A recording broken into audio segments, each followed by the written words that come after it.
This video is brought to you by Brilliant.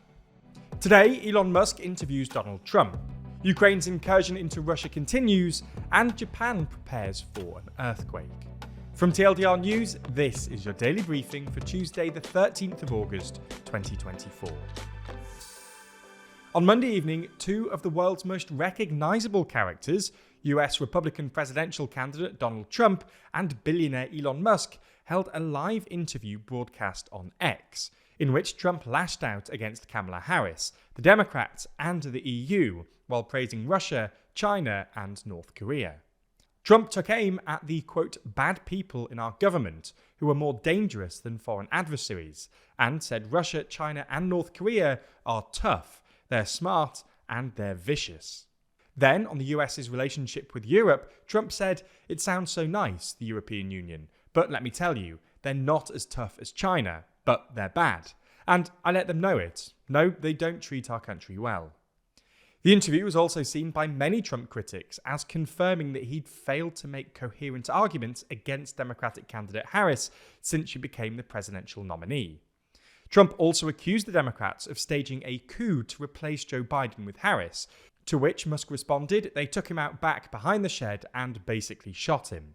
Now, during the 2-hour-long discussion, many of Trump's claims went unchallenged by Musk, who has endorsed Trump and recently become involved in a new political committee supporting his campaign.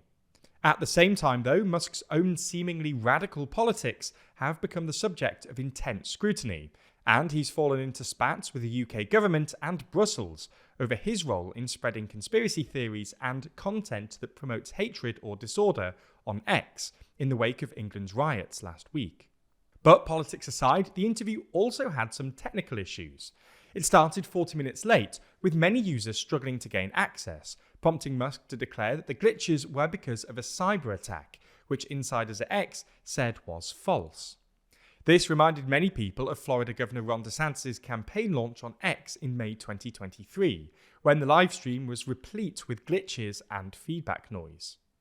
At the same time, Trump, who was DeSantis' arch-rival, posted on his Truth Social account, "Wow, the DeSantis Twitter launch is a disaster." So, with the Trump-Musk interview facing technical difficulties, Kamala Harris's campaign team took advantage of the irony, reposting Trump's comments on their own Truth Social account. There's more on the way, but remember to subscribe and ring the bell for more daily briefing tomorrow. Plus, if you want to support the channel like Adam Steiner, then consider joining the new TLDR membership program for just $1.99. Moving to Ukraine now, where Zelensky's incursion into Russia continues. Specifically, Ukrainian commander Oleksandr Syrsky claimed that Ukraine is still conducting an offensive operation in the Kursk region, and that in total, Ukraine now controls roughly 1,000 square kilometers of territory inside Russia. Syrsky went on to praise President Zelensky and stated that the troops are fulfilling their tasks. Fighting continues actually along the entire front line. The situation is under our control. On the Russian side, foreign intelligence services claimed that Ukraine's president was insane to take steps that have threatened to escalate the war far beyond his country. Moreover, in a speech about the Ukrainian-controlled territory, Russian President Vladimir Putin noted that the attack was aimed at improving Kyiv's negotiating position and that the main job is for the defense ministry to squeeze out, to knock out the enemy from our territories. He added that the enemy will certainly receive a worthy response. Additionally, there's been a further update from the International Atomic Energy Agency, or IAEA, on the state of the Russian-controlled Zaporizhzhia nuclear power plant, which is located in Ukraine. After a fire broke out at one of the cooling towers at the weekend, both Ukraine and Russia blamed each other for it. Russia claimed it started as a result of a Ukrainian drone attack, and Ukraine claims a fire was started as a result of either negligence or arson on the behalf of Russia. After an investigation into the cooling towers, IAEA representatives claimed late on Monday that they could not immediately determine the cause of the fire. We'll update you on this when and if the IAEA makes any further statements on the situation.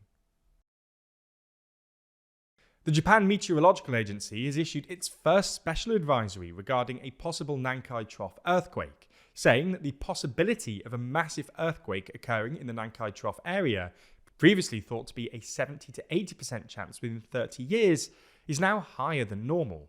This warning comes after a 7.1 magnitude quake rocked western Japan last Thursday, prompting swift action from local and national governments.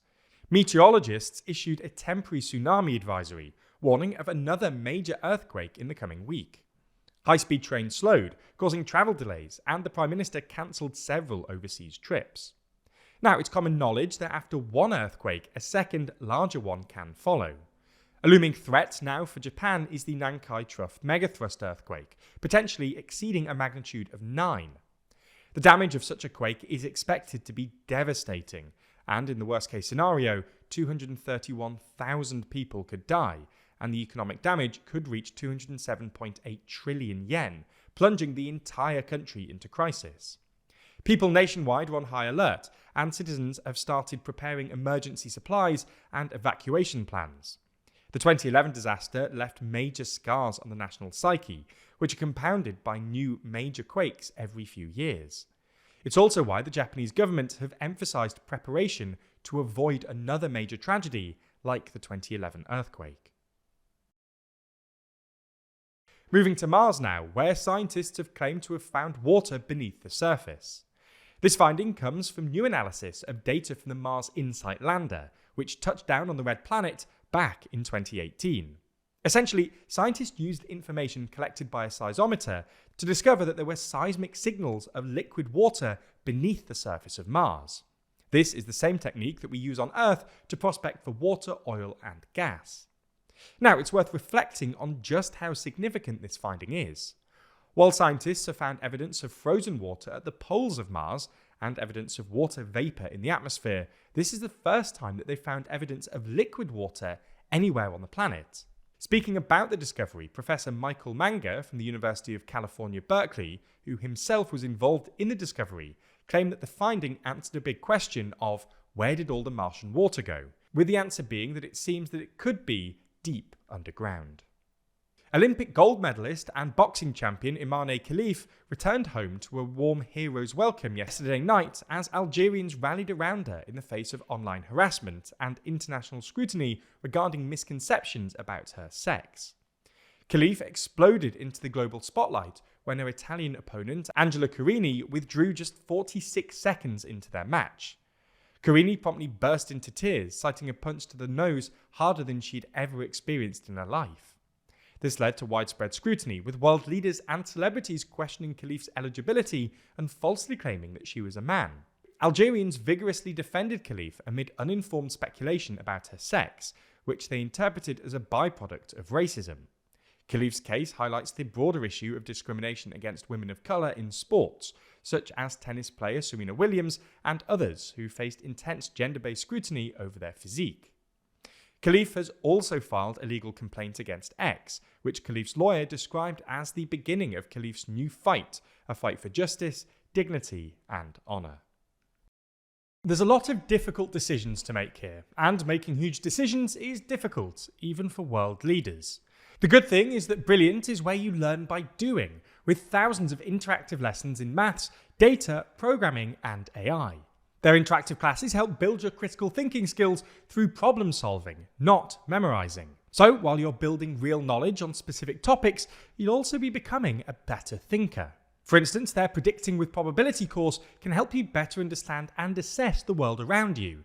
You can learn to wrangle massive datasets, compare distributions, and master fundamental concepts like Bayes' theorem. That might sound a little technical, but with their active learning, you learn this by answering questions like which airline is least likely to have a delay due to weather, and how much more unruly airline passengers have gotten since the pandemic. Data skills are absolutely necessary for navigating the modern world, and Brilliant is the best way to get them. To try everything Brilliant has to offer for free for a full 30 days, visit brilliant.org/TLDR, or click the link in the description.